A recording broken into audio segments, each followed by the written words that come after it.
Hello everyone, as you all know, this is Niharika Tiwari. So guys, we're back with another video related to series of business economics and in this part we are going to cover next topic. तो इससे पहले वाले parts अगर आपने नहीं देखे हैं जो कि बहुत इंपॉर्टेंट टॉपिक हैं आपकी लास्ट यूनिट के, डेट इज मार्केट क्या है, मार्केट के टाइप्स, ठीक है, परफेक्ट कंपटीशन, मोनोपोली, मोनोपोलिस्टिक, ये सब हमने इन शॉर्ट डिस्कस किया था। एंड इससे पहले जो था वो जस्ट था परफेक्ट कंपटीशन और मोनोपोली। आज था मोनोपोलिस्टिक कंपटीशन और आगे मूव ऑन करेंगे और भी टाइप्स में। सो गाइज, अगर आपने अभी तक टेलीग्राम ग्रुप नहीं ज्वाइन किया सो प्लीज ज्वाइन करेंगे, कॉमर्स ग्रुप SWNT, और इंस्टाग्राम में भी मुझे फॉलो कर सकते हैं। वेबसाइट का लिंक है डिस्क्रिप्शन में, उसे भी जरूर चेकआउट करेंगे। So without any further delay let's start this video. Now guys, in this video we are going to discuss this topic that is monopolistic competition.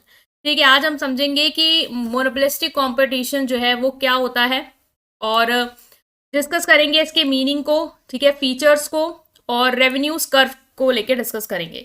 ठीक है, सो मूव कर रहे हैं। सबसे पहले हम आते हैं कि मोनोपोलिस्टिक कंपटीशन आपका होता क्या है, ठीक है, मीनिंग क्या है इसकी। इससे पहले आपने कौन कौन से पढ़ा है? इससे पहले आपने मोनोपोली पढ़ा है, ठीक है, उससे पहले परफेक्ट कंपटीशन। तो दोनों का जब मिक्सचर आता है मीन्स ये ऐसी कंपटीशन वाली मार्केट है जो दोनों के फीचर अपने में क्या करती है, समा लेती है। मतलब ये दोनों के फीचर, चाहे वो परफेक्ट कंपटीशन का हो चाहे वो मोनोपोली मार्केट का हो, ये दोनों फीचर्स आपको मोनोपोलिस्टिक कंपटीशन में देखने को मिलते हैं। सो ऐसी market situation in which there is large number of firms selling closely related product that can be differentiated. मतलब ये क्या है, एक ऐसी मार्केट सिचुएशन जहां पे फर्म जो है वो लार्ज नंबर है। लार्ज नंबर ऑफ फर्म आप बताएं किस में होती है? लार्ज नंबर ऑफ फर्म आपको भी पता है किस में होती है? लार्ज नंबर ऑफ फर्म आपकी देखने को मिलती है आपको परफेक्ट कंपटीशन में। ठीक है, इसको रब करेंगे तो लार्ज नंबर ऑफ फर्म आपको देखने मिलती है परफेक्ट कंपटीशन में। तो किसका फीचर आ गया? ये आ गया आपका परफेक्ट कंपटीशन का फीचर। नेक्स्ट आता है firm selling closely related product. Closely related product भी कहाँ आपको पता है सेल होते हैं? परफेक्ट कंपटीशन में। बट प्रोडक्ट आपके डिफरेंशिएट किए जा सकते हैं। ये एक नई चीज है जो आपको देखने को मिल रही है कि प्रोडक्ट यहाँ पे डिफरेंशिएट भी किए जा सकते हैं। मींस ऐसे एकदम क्लोजली रिलेटेड नहीं है बट उनके फीचर्स जो हैं वो कुछ हद तक क्या है, डिफरेंट हैं। तो the product of monopolistic competition include toothpaste, shampoo, soap etcetera. अब जैसे टूथपेस्ट के बहुत सारे ब्रांड हैं, ठीक है, कोलगेट हो गया, पेप्सोडेंट हो गया, दंतकांति, पतंजलि, ये हो गया और भी बहुत सारे। तो हर टूथपेस्ट को आप क्या कर सकते हो, है तो क्लोजली रिलेटेड प्रोडक्ट बिकॉज सब तो टूथपेस्ट है, बट कुछ फीचर्स हैं जो आपस में क्या कर रहे हैं, एक दूसरे से डिफरेंट है। जैसे शैम्पू हो चाहे सोप हो, ठीक है, जैसे सोप भी मार्केट, वहां पे बहुत सारे डिफरेंट ब्रांड्स हैं जिनके पास क्या है, एंट्री फ्रीडम ऑफ एंट्री है, showing the features of perfect competition market.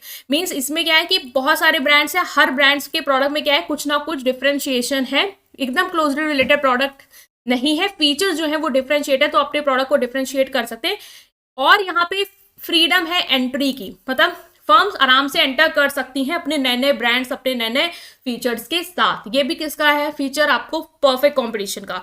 However every shop has a different feature which allow firm to charge different price for them. लेकिन हर फर्म का जो प्रोडक्ट उसमें कुछ अलग से यूनिक फीचर्स हैं जिसकी वजह से वो डिफरेंट प्राइस चार्ज कर सकते हैं। टूथपेस्ट का में कोलगेट का प्राइस अलग होगा, पेप्सोडेंट का अलग होगा because of their own features. ठीक है, तो ये किसका फीचर शो करता है? ये शो करता है आपको मोनोपोली मार्केट का फीचर। ठीक है, कि आपके पास क्लोजली रिलेटेड प्रोडक्ट है, देन टू प्राइस आप अलग अलग चार्ज कर सकते हैं, प्राइस फिक्स्ड नहीं है यहाँ पे। ठीक है, आप जो सेलर है वो अपने प्रोडक्ट के हिसाब से प्राइस अलग चार्ज कर सकता है कस्टमर से। तो ये हो गया मोनोपोली का फीचर। तो यहाँ पे आपने देखा कि मोनोपोलिस्टिक कंपटीशन में आपको परफेक्ट कंपटीशन और मोनोपोली दोनों का मिक्सचर दिखता है। नेक्स्ट आता है कि कौन कौन से फीचर्स हैं, तो फीचर्स वन बाय वन देखेंगे। लार्ज नंबर ऑफ सेलर हैं, प्रोडक्ट डिफरेंशिएशन है, फ्रीडम ऑफ एंट्री एग्जिस्ट है, सेलिंग कॉस्ट है, प्राइस डिसीजन है, lack of knowledge, and last आता है आपका नॉन प्राइस कंपटीशन। ठीक है, so one by one discuss करेंगे। सबसे पहले आता है फीचर्स में लार्ज नंबर ऑफ सेलर की। जो मोनोपोलिस्टिक कंपटीशन है वहां पे जो सेलर है वो लार्ज नंबर के हैं, मतलब कि सेलर जो है वो ज्यादा है। ठीक है, और क्या सेल कर रहे हैं? क्लोजली रिलेटेड लेकिन हेट्रोजीनियस प्रोडक्ट तो आपस में क्लोजली रिलेटेड, मतलब सब सोप ही बेच रहे हैं या सब शैम्पू ही बेच रहे हैं लेकिन फीचर्स अलग अलग है, इसलिए हम कहेंगे प्रोडक्ट क्या है, एक जैसे नहीं है, हेट्रोजीनियस प्रोडक्ट है। Every firm under the market structure act independently and has limited share of market, which means that individual firm has limited control over the market price of the product। कि जितनी भी firm है ठीक है। उनके क्या है, प्रोडक्ट ऑफ कोर्स डिफरेंट है एक दूसरे से फीचर्स में, तो सब अपना इंडिपेंडेंटली क्या करते हैं, मार्केट में एक्ट करते हैं और limited number of share hold करते हैं। मतलब पूरा शेयर नहीं है उनका पास मार्केट में, जितने प्रोडक्ट है जितना फीचर्स है उस हिसाब से उनका लिमिटेड शेयर है, क्योंकि बहुत सारे हैं जो अलग अलग फीचर्स के साथ बेच रहे हैं। तो खुद का पूरा कंट्रोल नहीं है आपका मार्केट प्राइस पे, लिमिटेड कंट्रोल है आपके मार्केट प्राइस और अपने प्रोडक्ट के मार्केट प्राइस पे। जैसे मोनोपोली है, आप ही हो, आप ही के अलावा कोई और है ही नहीं, तो पूरा कंट्रोल है आपका मार्केट प्राइस पे। लेकिन यहाँ पे आपके अलावा बहुत लोग हैं जो अलग फीचर्स के साथ चीजें दे रहे हैं, तो कस्टमर स्विच कर सकते हैं। बट अगर आपके लिए वो लॉयल है तो आप पे टिके भी रहेंगे। तो इसलिए कहेंगे कंट्रोल है, लेकिन इतना भी कंट्रोल नहीं है, लिमिटेड है। लेकिन लार्ज नंबर ऑफ फर्म्स है मार्केट में, जिसकी वजह से कॉम्पिटिशन है। Next is product differentiation. Product differentiation कहता है कि फर्म जो है वो अपने प्रोडक्ट को क्या कर सकती है, डिफरेंशिएट कर सकती है। ठीक है, और प्रोडक्ट डिफरेंशिएशन के कारण वो अपनी मोनोपोली एक्सरसाइज कर सकती है। It means that product of a firm is close to the product of another firm but is not a perfect substitute. Toothpaste जैसे है कोलगेट, पेप्सोडेंट का क्लोज है, मतलब दोनों एक ही चीज में डील कर रहे हैं, लेकिन परफेक्टली सब्स्टिट्यूट नहीं करेंगे। कोलगेट का as it is Pepsodent perfect substitute है, वो नहीं तो ये, ऐसा नहीं है। ठीक है, the buyer of monopolistic market structure differentiate the product manufacture by different firm and also are willing to pay different price for same differentiated product produce by the different firm. अलग अलग फर्म के अलग अलग product के लिए जो buyers हैं वो प्राइस देने को क्या है, तैयार हैं उसके फीचर्स के हिसाब से। सो प्रोडक्ट डिफरेंशिएशन जो है वो आपको यहाँ पे देखने को क्या करेंगे, मिलेगा। नेक्स्ट अगर हम बात करें आपके और फीचर्स के लेके, तो यहाँ पे freedom of entry and exist और एंट्री को लेके फ्रीडम है। मतलब कि जैसे परफेक्ट कंपटीशन का फीचर है ये कि सेलर जो है मोनोपोली में वो अंदर आ भी सकते हैं और इंडस्ट्री छोड़ के जा भी सकते हैं। It means there is no artificial कोई बैरियर नहीं है एंट्री और एग्जिस्ट में। जो फर्म एंटर करना चाहती है वो एंटर कर सकती है, जो फर्म छोड़ के जाना चाहती है वो छोड़ के जा सकती है। ये इंश्योर करता है कि कोई भी एब नॉर्मल प्रॉफिट या एब नॉर्मल लॉस ना कमाए लॉन्ग रन में। क्योंकि जैसे कि क्या होता है कि अगर फर्म है, बार बार एंट्री है, कोई बैरियर नहीं है और आती जा रही है फर्म्स, आती जा रही आती है, सप्लाई ज्यादा हो गई और डिमांड उतनी नहीं है, तो फिर क्या करेंगे फर्म, प्रोडक्ट बेचने के लिए प्राइस को कम करेंगे ताकि लोग डिमांड करें। बिकॉज जो कस्टमर है वो सेटिस्फाइड है, वो तभी खरीदेंगे अगर आप प्राइस डाउन करते हैं। तो इतनी ज्यादा सप्लाई हो गई है कि वो प्राइस डाउन करेंगे। फिर एक ऐसा टाइम आएगा कि इतना ज्यादा प्राइस डाउन करना पड़ेगा कि बाकी जितनी भी फर्म्स है मार्केट में सबको लॉस होना शुरू हो जाएगा, एबनॉर्मल लॉस। ठीक है, फिर क्या करेंगी, जो एबनॉर्मल लॉस जहां शुरू होता है फिर फर्म छोड़ छोड़ के जाना शुरू करती है, क्योंकि उनको भाई फायदा नहीं हो रहा, वो एंट्री और एग्जिट में कोई वो नहीं है, तो एग्जिट करना शुरू कर देती है। और तब तक एग्जिट करती है जब तक सारी फर्म नॉर्मल प्रॉफिट में ना आ जाए।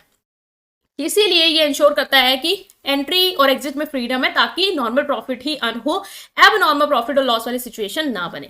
Next is selling cost. Product जो है मोनोपोलिस्टिक कंपटीशन में आपको पता है डिफरेंशिएटेड है, मींस हर प्रोडक्ट का कुछ नया फीचर है। जैसे आप देखो पतंजलि, वो अपना एडवर्टाइज कराता है, क्यों करवाता है, क्योंकि उसको पता है कि बिकेगा तभी जब मेरे प्रोडक्ट को कस्टमर समझ पाएगा कि इसमें ऐसा क्या है कि आप कोलगेट को नहीं मुझे लीजिए। ठीक है, तो उनको क्या करना होता है, selling cost means advertisement cost खर्च करनी पड़ती है। ठीक है, ताकि उसके प्रोडक्ट के बारे में कस्टमर अवेयर हो और उसको उसके कॉम्पिटिटर के ब्रांड के ऊपर प्रेफरेंस दे।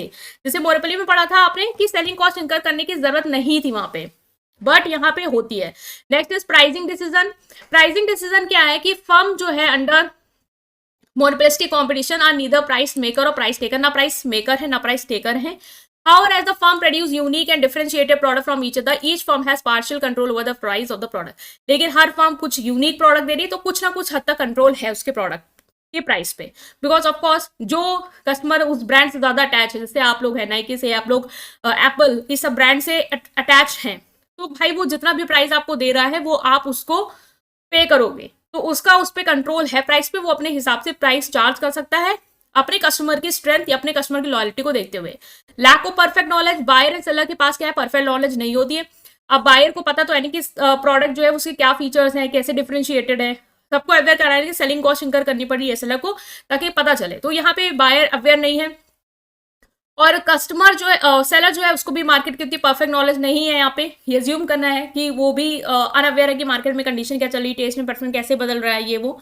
इसी की वजह से क्या होता है, due to lack of perfect knowledge and creation of artificial superiority, higher price product preferred by the consumer. Consumer को क्या लगता है, यहाँ पे नॉलेज है नहीं उसको, तो उसको लगता है कि जो प्रोडक्ट महंगा बिक रहा है वो ज्यादा लग्जरियस है या वो ज्यादा सुपीरियर क्वालिटी का, तभी उसका हाई प्राइस है। भले ही कम प्राइस पे सेम क्वालिटी मिल रही हो, बट ड्यू टू अनअवेयरनेस फिर वो क्या करता है, प्रेफरेंस दे देता है उसको जो हाई प्राइस का, because of status. Next is non price competition.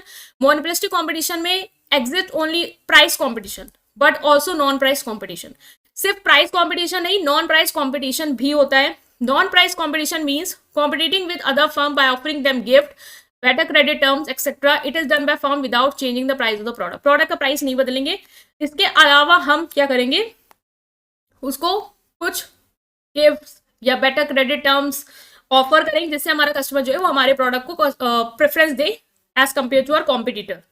ठीक है, तो प्राइस कंपटीशन तो है कि भाई वो प्राइस घटा रहा है तो हम प्राइस घटाएंगे ताकि हमारे पास कस्टमर है। साथ ही साथ हम प्राइस सेम रखने के अलावा अगर हम फीचर्स कुछ दे दें या कस्टमर को कुछ बेनिफिट दे दें इस तरीके के, तो फिर कस्टमर हमारे प्रोडक्ट को प्रेफरेंस देगा। तो ये भी लोग करते हैं डिफरेंशिएटेड, मतलब आपकी मोनोपोली वाले में। नेक्स्ट जो लास्ट है गाइस, वो है आपका डिमांड कर्व, कि कैसा डिमांड कर्व बनेगा इसमें। तो आपने देखा कि फर्म सेलर जो है वो लार्ज है मोनोपोलिस्टिक कंपटीशन में, जो क्लोजली रिलेटेड लेकिन अलग अलग प्रोडक्ट्स के फीचर्स के साथ वाला प्रोडक्ट बेच रहे हैं। इसका मतलब डिमांड कर्व क्या होगा, डाउनवर्ड स्लोपिंग होगा। क्यों वो डाउनवर्ड स्लोपिंग होगा, क्योंकि as the firm can sell more product only when it reduce the price.